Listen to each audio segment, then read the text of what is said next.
Hello, What Culture? It's Ben Roy, joined by Kirsten again, and guess what? We're together again, so it must be another Resident Evil video about some more Resident Evil news. Now, normally cancellations aren't really a good thing, but in terms of this one, I think it is, because we've just had some tweets from the legendary now Duskgolem, who's taken up the mantle of Evil VR from tweeting out all the Resident Evil leaks. And it turns out that the PS4 version, the PS4 version of Resident Evil 8 was canned a little while ago by Capcom. And I don't know about you, Kirsten, but I think this is probably good in the long run for the game. What do you think? Yeah, I mean, from the sounds of it, they seem to have canned it because they just didn't feel like it was up to scratch, which a lot of people seem to be picking out from the trailer, that there's just certain characters that don't seem to be looking as good as, like, the other characters, which now that they've mentioned it, I completely see and I completely agree with. So yeah, at the end of the day, if they are canning something purely because it's just not up to par with where they think it should be, then that's fine. Like, I don't want a half-assed finished product just because you want to get it to us. I'd much rather have a completely finished, you know, crisp and clean, perfect version. And I'm happy to wait for that. That's fine, you know, get a new console and then I can just put the games on there. It's fine. I was going to do that anyway. Yeah, the thing is with the best thing about getting a new console is like, oh, I've got that nice new thing. Here's the fruits of my labor. But then you take about 2 to 3 years to really get the console going and be made to get its full potential. And I'm not saying Resident Evil 8 is going to go and take the PS5 or Phil Spencer's giant fridge to the all the way to the peak, but it's good that they're deciding to can this version and seeing that they have a vision for RE8, and I think this vision is bigger, expansive areas to explore than ever before, as we've been hinted to. So it's good that we're not willing to only cancel this game, but put the detail in that's needed. Now, Resident Evil 7 didn't run bad, but and from what we saw on a compressed YouTube video, that they look kind of similar, but what they're saying leads me to believe that this is going to be obviously probably the best looking RE game ever, and they just don't want things like pop-in and elements like that to ruin the experience of the player.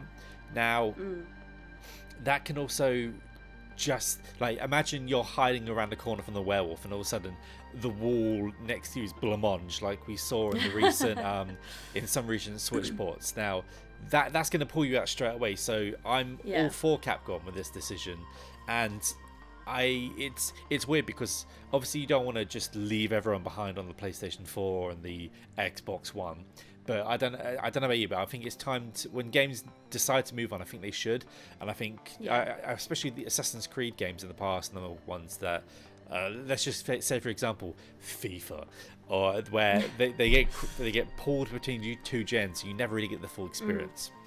Do you think there would be any benefit to maybe just having a PS4 version of this game as well? Do you think it's good just to can it and move on?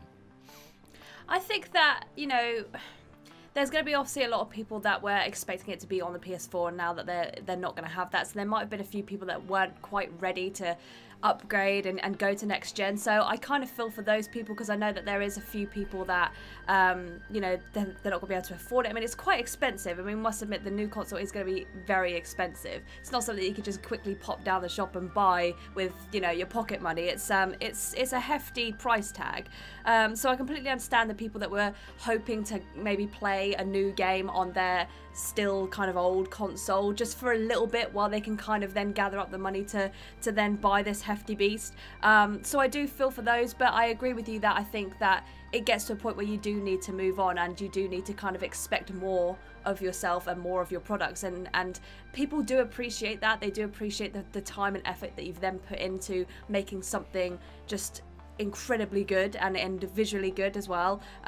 So yeah, and I think there's no point just kind of appealing to people simply because they want something and they want it now, and then they just get a half-assed product and then they start kind of complaining about it. And it's like, well, you can't have both. You can't have your cake and eat it. You either have it on an old console and there's going to be problems, or you just simply wait, get the new console and know that it's going to be pristine. So yeah, I completely see where they're coming from on both sides, but I agree with you that I think it's time that they need to just they need to kind of move on and just have things be on the new next gen console now. And yeah, if you're starved of Resident Evil, I mean, I think almost every Resident Evil mainline game ever has been released on the PS4, so there's plenty to choose from. Jump in Resident Evil 6 if that's your jam. But go into this more, just looking at what Dusk Golem is saying, like the whole part of like they don't want load times in the game necessarily, and they've this in the developer video. So I reckon we are going to get like we see in the initial trailer that going through like some tight sort of weaving parts of a forest. I think there are going to be big expansive areas, well, say expansive, like say small town villagey areas, separated by these sort of like little trails. And if they're not going to have any load time, this is still trying to like get my mind around this in the Resident Evil game, where it's mixing freeform horror like with some sort of like narrative they're trying to tie in. Like how are they going to do it? Because are we going to have a lot of experiences where the RE4, where we go to this village setting and we're going to have to defend ourselves from at this moment we've seen werewolves, we haven't really seen any hostile humans, apart from when giant hammer man is jumping on you and you've got some people going, I'm gonna F you up, ha ha ha. But it's just gonna be, I'm trying to get around, is it gonna be, are these scares gonna be scripted, or are they gonna be like 7 or 8 scares that are just gonna pop out of the bushes or in a bin sort of thing? And just now it seems to be, how big are these areas gonna be? Like do you think RE is going to work in this giant area scheme that they're going for, or do you think it's maybe a step too far? It's definitely different. It's definitely way bigger than anything they've ever done before. And like I said, I think the closest they kind of came was with RE4, where it kind of made you feel like it was a larger span that you were kind of working around. But yeah, I don't really know. I'm just interested to see, like you said, how much freedom they give you. Is it just an incredibly large map, but you still have to go like a particular sort of route? Or is it literally going to be like, no, do what you want, you know, explore where you want?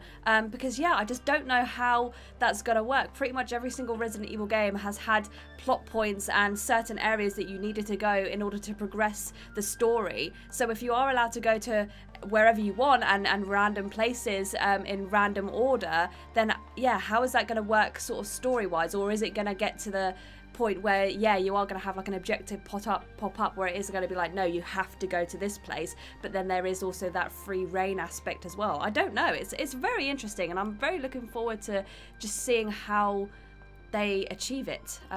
It's exciting and very different. It's going to be a massive push for the RE engine, sorry, because at this point we've had RE7, we've had the latest Devil May Cry 5, RE2 remake and RE3 remake, and they, for the most part, they're very sort of like confined experiences where you're basically going down massive corridors if you think about it, or in the case of like say an RE2, you're wandering around a closed environment that they can sort of like close off and not really have much draw distance.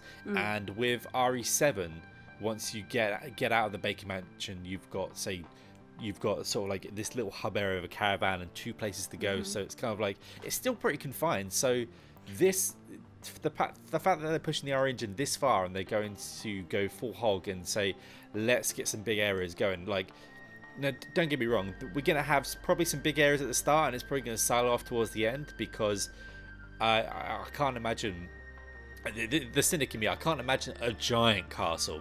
But maybe we're going to get back to the length of an RE4 and an RE5, where those games are 12 hours plus, whereas say like RE2 and RE3 were much shorter, like distilled experiences, more focused on like those moments of horror. And also just wanted to pose this, imagine being chased around this big village by a big man with a hammer, or I'm just gonna say man with a hat who's giving you that little cheeky smile, or the witch vampire people that people have queried on that are sucking Ethan's hand, or Chris Redfield around these big areas. Like, there's gonna be nowhere to sort of like the video gamey thing where you go, I'm gonna go through this bit because I know this is a door they can't go through, or this is the load. Like the whole point of, you could be chased for ages. Now I know at this point pursuing enemies are kind of old hat, especially when you shoot the hat off Mr. X, but do you think that these areas are going to be focused around exploring, or major combat, or getting stalked the whole time? And I don't know. It all ties into the massive the massive inventory spaces we've seen before as well, because the inventory screen from the game that they showed in the special developer video, it looks like they're like trying to reenact the RE4 inventory space, but in RE8, of course. So this seems like this could be a lot of like picking up things. I hope it's not one of those games that leans on crafting too much, because I feel like that way we could be like, I need some berries from this guy's house, I need a plate over there, sort of thing. So just closing thoughts, I just wanted to get from you, Kirsten.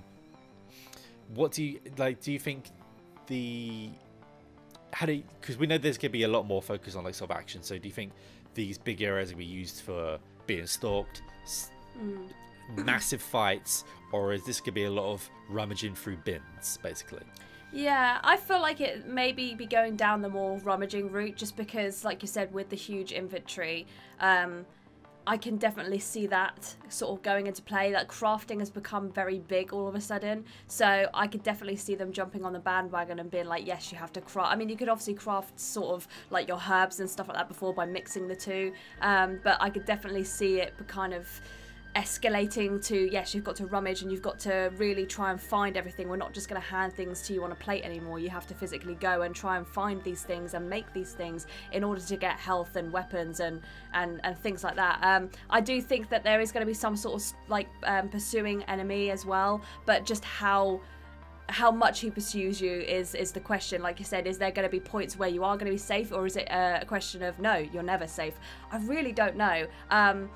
They have just really left us in the lurch here, and yeah, there's a few things that I think they may do, but I mean, I didn't think they were going to do werewolves, and they did. So they could completely pull something random out the bag by now, and I'd just be like, oh, okay, that's what's happening. So yeah, I honestly can't say. I'm stumped. Big expansive areas in our Resident Evil games. So I want you guys to let us know down below. Are we going to be basically hiding in bins for most of the game, like we did in RE4, where we were saying Ashley, hide in the bin while we deal with things? Or is there going to be another way we escape from these monsters? I don't know. Let's know down in the comments below, and don't forget to like, share and subscribe. I've been Ben Turner, joined by Kirsten. You can follow Kirsten at Kirsten Ria with 2 A's, and you can follow me at Ben Turner, and keep it locked here and just look out for more Resident Evil news. But until then, catch you later. Bye.